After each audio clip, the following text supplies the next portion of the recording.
The Biden classified document scandal continues to unfold with new twists and new developments, all of them, by the way, damaging to Biden. And the left has gone into a kind of fierce rearguard action to try to defend and explain, and not to mention to distinguish Biden from Trump. Now, here's the meathead, Rob Reiner, which making not a legal argument, but just kind of a vent.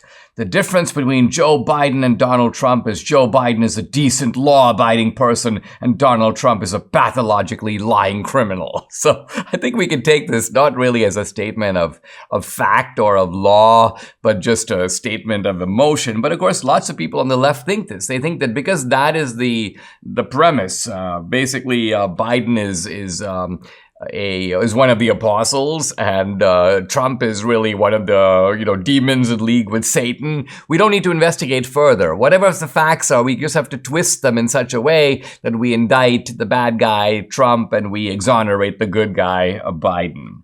But of course, there are smarter people on the left, and they're trying to sort of show that Biden did something that Trump didn't do. I just saw today a lawyer making the point that, well, Biden promptly turned in the classified documents, whereas Trump was holding on to them and was negotiating with the authorities and did not respond promptly to a subpoena. So the idea here is that Biden fessed up.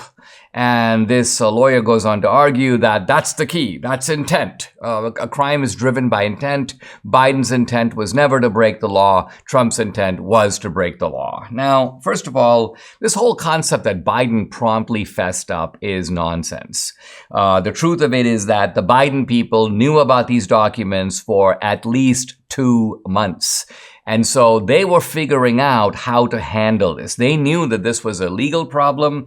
It was a midterm election problem. It was a public relations problem. It was also a problem in the sense that it has the effect of exonerating Trump.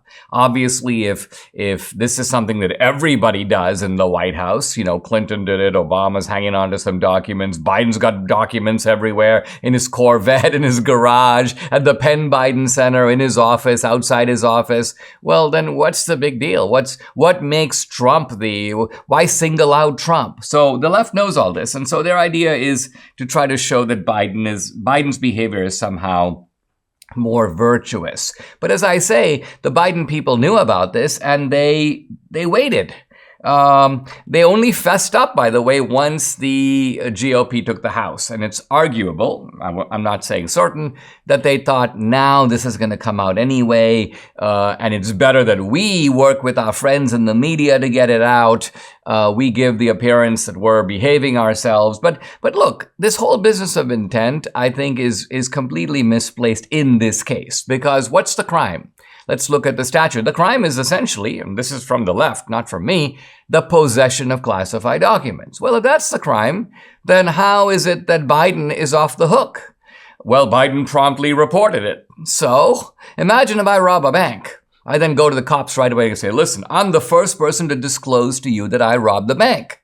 Is that a defense? Is that exculpatory? Yeah, I killed this guy, but who told you about it? You wouldn't have known about it if I didn't tell you.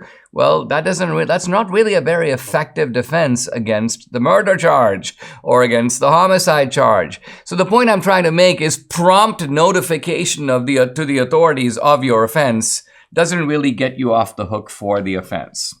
Not to mention, there are some very important differences between Trump and Biden, but they work in favor of Trump, not in favor of Biden. Number one, Mar-a-Lago is protected by Secret Service. It's a pretty secure location.